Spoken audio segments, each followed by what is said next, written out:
Fala pessoal, boa tarde, prazer em revê-los. Estamos aqui para mais uma aula de história e hoje nós falaremos sobre as ideias iluministas na América. Tá? Então, quando a gente fala as ideias iluministas na América, nós temos que lembrar que o iluminismo, movimento que ocorreu durante o século XVIII na Europa, que tinha como objetivo a autonomia do indivíduo, a liberdade de pensamento e o fim dos governos absolutistas. Então, vão ser reflexões, vão ser pensamentos, e vão se espalhar pelo mundo a partir do momento, né, que as grandes navegações propuseram esse contato, a partir do momento que as pessoas se deslocam de um lugar para o outro e etc. Tá? Muitas dessas ideias dos filósofos franceses ecoaram em sociedades que ainda viviam sob alguma forma de governo sob controle, sejam desses reis absolutistas, sobre metrópoles, ou até mesmo sobre o domínio da igreja, né? E entre outras concepções mais arcaicas, vamos dizer assim. Claro que essas concepções arcaicas estão ligadas à questão do domínio do mais fraco para o mais forte. Nesse sentido, né, essas ideias iluministas e a sua difusão extrapolou as fronteiras da Europa e vai chegar à América colonial. Assim, a divulgação dessas ideias levou muitos colonos americanos a questionar as imposições metropolitanas. Tá? Então, quando a gente fala em questionar essas ideias, a gente vai estar falando, chega à América, não é na América como um todo nós vamos falar, tá? A gente vai falar mais em específico agora no caso do Brasil, mais propriamente. No Brasil, querendo ou não, pelo fato de estarmos ali sendo explorados pela pela metrópole portuguesa e etc., o nosso território não contava com universidades ou escolas superiores, o que dificultava, mesmo para os filhos da elite, a formação de uma mentalidade própria. Muitos desses filhos, dos grandes proprietários de terra do território brasileiro, tinham que estudar na Europa. Geralmente, esses indivíduos iam para Coimbra, né, em Portugal, para estudar direito, ou para Paris, na França, onde iam cursar medicina. Quando regressavam, né, desses países, eles estavam influenciados por essas ideias iluministas que estavam à torta e direita nesses países para onde eles foram. Claro, ao voltarem para a colônia e verem aquela situação, quando a gente fala voltaram para a colônia, a gente está falando voltar para o Brasil e ver aquela situação de exploração, principalmente pelas metrópoles, né, não só na metrópole portuguesa, mas a espanhola também, eles vão questionar essa falta de liberdade. Né? Em muitos casos, eles também vão se tornar grandes propagadores dessas ideias, né? Agindo na clandestinidade, entregando publicações, né? De certa forma proibida na época, com os pensamentos de muitos iluministas, como Voltaire, Montesquieu, John Locke e Rousseau, entre outros. Fora isso, um outro processo que havia ocorrido há pouco tempo também vai servir de incentivo para esses pensadores, vamos dizer assim, brasileiros, lutarem pelo fim da exploração imposta por Portugal, que vai ser a emancipação política das 13 colônias inglesas na América. Entre outras palavras, em 1776, com a independência dos Estados Unidos, o continente americano vai ganhar força para começar a lutar contra essas imposições da metrópole. Gente, No Brasil, ao longo da colônia, vão ocorrer várias e várias reformas, né? Revoltas e até tentativas de independência. Durante esses 3 séculos, vamos dizer assim, de dominação portuguesa, inúmeros vão ser os movimentos que vão tentar lutar, acabar com esse processo. Porém, esses movimentos que nós vamos estudar daqui para frente, que no caso hoje serão 2, a Conjuração Mineira e a Conjuração Baiana, né, eles vão não só lutar por melhores condições, mas principalmente, tá, por uma melhoria, né, de vida, ou uma separação, uma criação de um governo separado, ou até mesmo o rompimento com Portugal. Tudo isso influenciado, né, por essas ideias iluministas. Nós vamos ter em 1789, na cidade de Minas Gerais, a chamada Conjuração Mineira. Conjuração Mineira ela vai ocorrer na capitania das Minas Gerais, capitania essa onde tinha a maior concentração de pessoas durante a colônia. Estima-se que tinha cerca de 300 mil pessoas na segunda metade do século XVIII. Um dos fatores que contribuiu para que houvesse tantas pessoas nesse território foi a produção de ouro, né? E, claro, a partir do momento que eu tenho uma grande quantidade de produção de ouro, muitas pessoas vão migrar dos seus territórios ou até imigrar de outros países para tentar mudar a sua vida e etc. Boa parte dessa população era formada por mineiros, comerciantes, profissionais liberais, por exemplo, advogados, médicos, escravizados e trabalhadores livres, tá? Essa revolta, vamos dizer assim, ela vai se concentrar nesse território, principalmente pelo fato dessa região, também conhecida como Revolta de Vila Rica, né? Ou Vila Rica, vamos dizer assim, possuir uma quantidade tão grande, mas tão grande de minério que despertava o interesse de diversos não só países, mas de pessoas que estavam interessadas, né, nessa captura deste ouro e também no não pagamento de impostos para Portugal, tá? A extração do ouro ela vai receber uma atenção muito grande por parte da coroa portuguesa, que vai organizar uma rigorosa estrutura de tributação.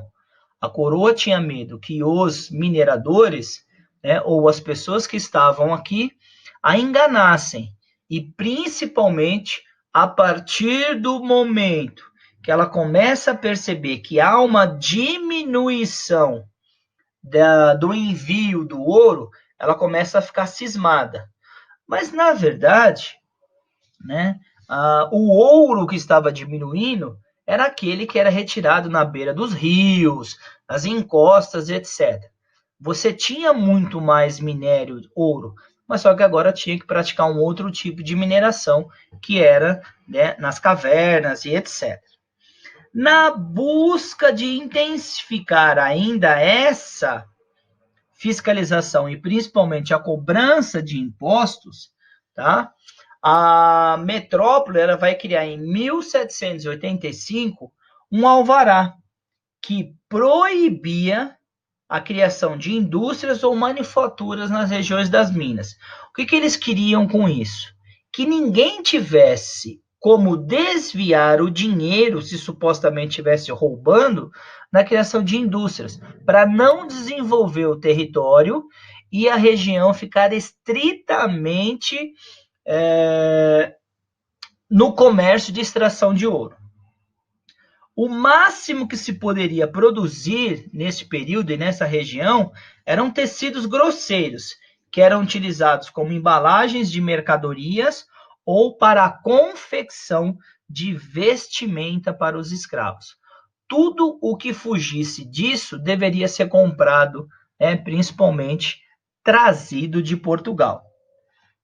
Em 1788, vai chegar a uma região um novo governador, o Visconde de Barbacena, com uma tarefa de garantir a cobrança anual de 100 arrobas de ouro, o equivalente a hoje a 1.500 quilos de ouro.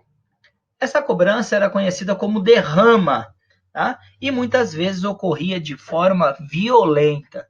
Então, se a pessoa não pagasse por bem, esse governador ele mandava a sua tropa, vamos dizer assim, o seu exército, cobrar de forma violenta das pessoas este pagamento. A partir dessas ações, dessas violências, essas ideias iluministas vão ganhando cada vez mais força, principalmente numa crítica a esse poder de imposição que os portugueses estavam colocando em território nacional. Essas críticas visavam o benefício de grupos que até então estavam se beneficiando, no caso a nobreza e o clero, que estava se aproveitando da população, particularmente necessitada da região conhecida como cidade de Vila Rica. Hoje, essa cidade, esse território é conhecido como Ouro Preto. Tá?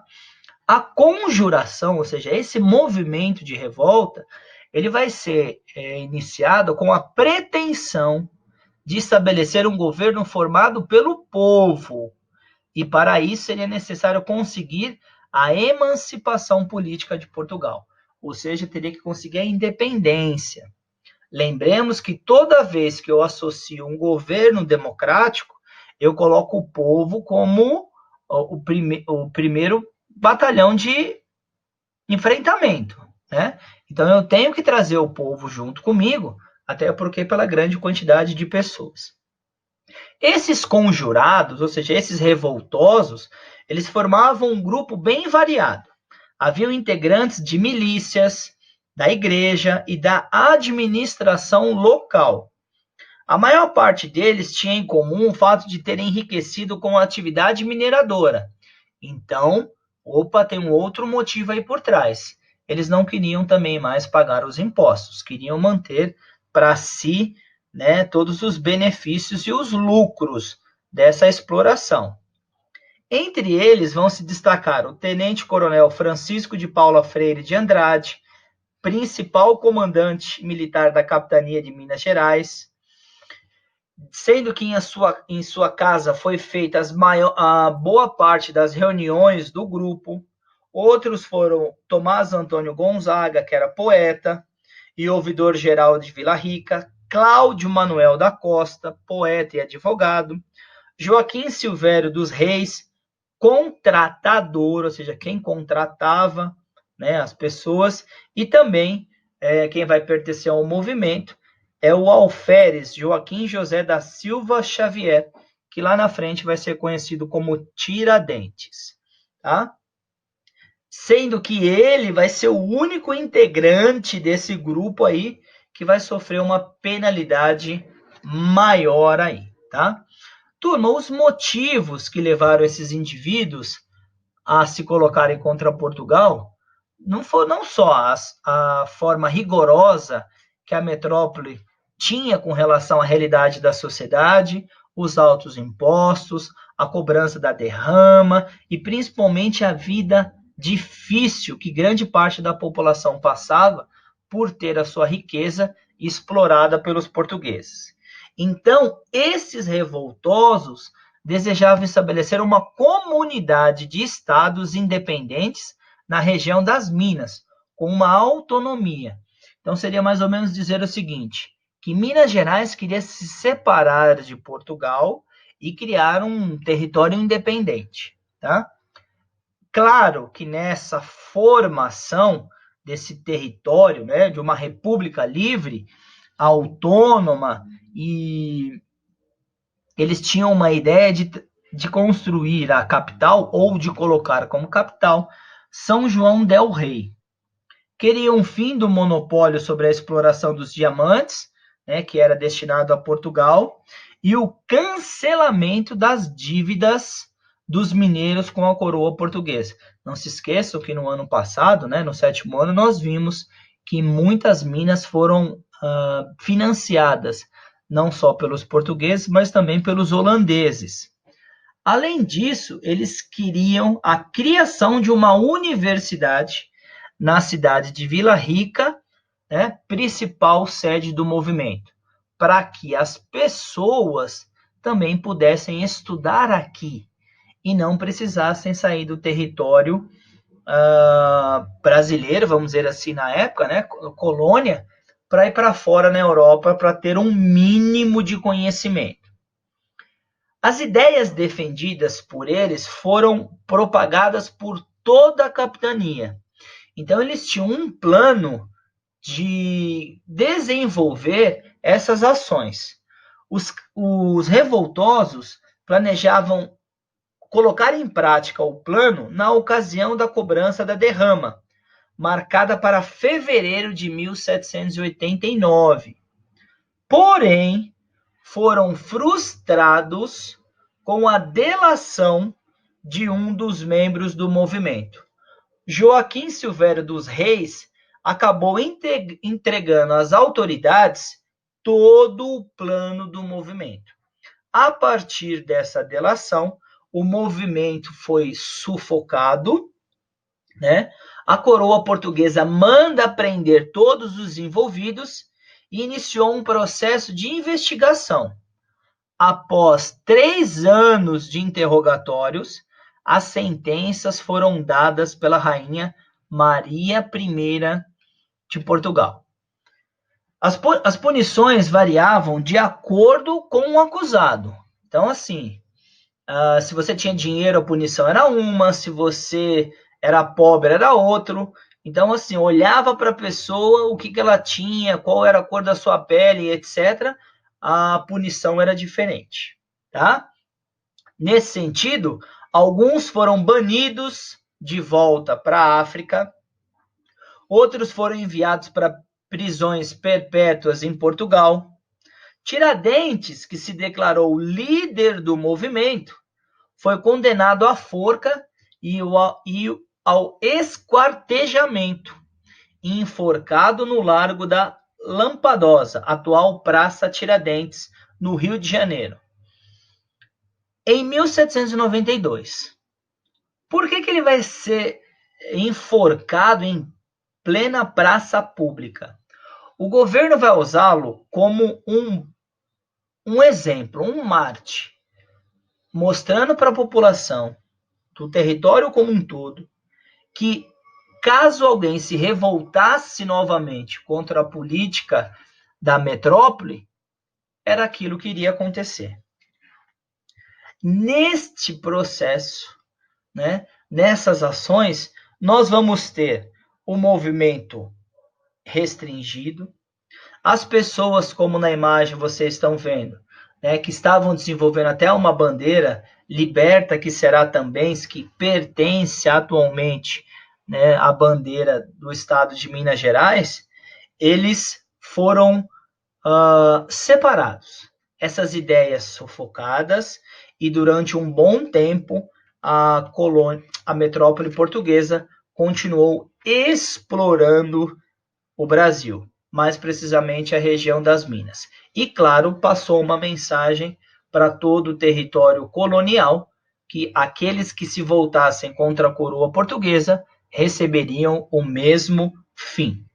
Nesta imagem que vocês têm na página 9 do livro, retrata, né, a derrota dos envolvidos na Conjuração Mineira, né, que são levados em marcha pelas ruas de Minas Gerais sobre os cuidados dos membros das tropas reais. Então, todas essas pessoas, né, que estão aí com as mãos para frente, juntas ou para trás, foram pessoas que participaram do movimento e estavam sendo levadas presas pelas tropas portuguesas, que vocês conseguem identificar na imagem, né, com as armas, né, no caso as espingardas no ombro, e com casaco aí azul com detalhes em amarelo. Só que esta ideia, né, de que acabar com os movimentos revolucionários dentro do território, a coroa imaginou que seria, né, um fim dessas ideias republicanas no Brasil. Muito pelo contrário. No ano de 1789, ocorreu outra revolta na metrópole brasileira.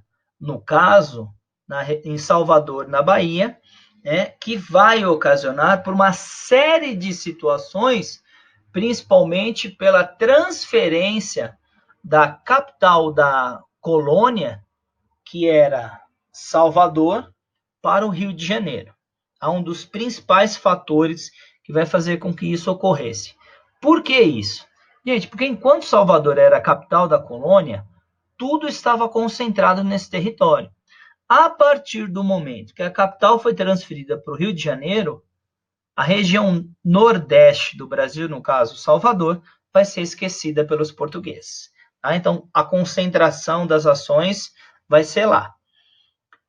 Essa revolta, ela vai contar com a participação de escravizados, comerciantes, artesãos, membros de baixa patente dos corpos de ordenanças, além de afrodescendentes livres ou escravos que ganharam a liberdade, tá? Esse movimento vai ter uma ação curiosa. Pelo fato de ter muitos alfaiates como membros revolucionários, também pode ser encontrado ou conhecido na história como Revolta dos Alfaiates. Então, você pode ver esse movimento como Conjuração Baiana ou Revolta dos Alfaiates. Esses conjurados, vamos dizer assim, baianos, eles vão ter como inspiração a Revolução Francesa, que havia ocorrido recentemente, né? E principalmente havia influenciado o Haiti, em 1791, a conquistar a sua independência, tá? Que havia sido liderado pelos escravos também. Além disso, esse movimento vai ser motivado, como eu disse agora há pouco, né, por essa crise, né, pela qual a capitania de Salvador passava, por essa mudança de capital do território, né? A população sofria com os altos impostos, o predomínio de portugueses no comércio da Bahia, ou seja, praticamente o comércio baiano na época era exclusivo dos portugueses, e o descontentamento social vai aumentar com o aumento não só desse descaso proporcionado pelos portugueses, mas principalmente pela falta de alimentos na região, porque agora tudo estava sendo direcionado para o Rio de Janeiro. Tá? Fora isso, né, nós vamos ter aí o direcionamento de uma atividade produtiva na época. Vamos ter a plantação de açúcar, que começa a deixar, né, de ser ali a referência, que no território baiano estava em ascensão. Diante de toda essa situação, em 1798, vários panfletos vão ser distribuídos na cidade de Salvador, que é essa primeira imagem de cima, né? Colados nas portas de igrejas, casas comerciais, defendendo um governo republicano. E aqui eu peço licença para ler para vocês um trechinho do que estava ali. Aviso ao povo baiense: a vós, homens cidadãos, ó vós, povos curvados e abandonados pelo rei, pelos seus despotismos, pelos seus ministros. Ó vós, povo, que nascestes para seres livres e para gozardes de bons efeitos da liberdade. Ó vós, povos que viveis flagelados, com pleno poder de indigno coroado, esse mesmo rei que vos criastes, esse mesmo rei tirano, e quem se firma no trono para nós vexar. para nos roubar e para nos maltratar. Homens, o tempo é chegado para vossa ressurreição. Sim, para ressuscitardes de abismos da escravidão, para levantardes a sagrada bandeira da liberdade. Então, esses panfletos que eram espalhados pela sociedade baiana na época, eles se faziam uso de uma linguagem fácil, direta e objetiva, que tinha como função incitar o povo a aderir à ideia de separação da metrópole. O povo deveria ter uma atuação política. Um dos diferenciais do movimento vai ser a reivindicação da libertação dos escravos. Então, a Conjuração Baiana, além de buscar essa separação, lutava também pela libertação dos escravos, tendo aí, como negros, vamos dizer assim, à frente do movimento, Lucas Dantas, Manuel Faustino, Luiz Gonzaga e João de Deus, a segunda imagem. Então, não era só uma separação de Portugal, mas também, gente, uma separação de uma diferenciação social, principalmente causada pela escravidão no país. Os conjurados estavam preparados para uma ação armada, ao qual vai acontecer. Eles vão lutar, Mas assim como aconteceu na capitania de Minas Gerais, ou de Vila Rica, a circulação desses panfletos, no caso de Minas foi a delação, Mas a circulação desses panfletos pela cidade fez com que as autoridades se preparassem e agissem o mais rápido possível para conter essa revolta. O levante, ou esse movimento, vai ser contido pelo governo metropolitano, que prendeu parte significativa dos conjurados durante uma reunião, uma reunião dentre eles, Luiz Gonzaga das Virgens e Domingos da Silva Lisboa foram presos nessa reunião, e assim, como José dos Reis, na Conjuração Mineira, vai delatar todos os outros envolvidos, achando que receberiam benefícios ou até mesmo a liberdade. Os outros indivíduos considerados líderes do movimento, todos afrodescendentes, foram condenados à morte por enforcamento. Aí vocês estão visualizando nessa quarta imagem, no slide de vocês, em novembro de 1799. Alguns membros, provenientes de classes mais altas, tiveram penas mais brandas, como a prisão.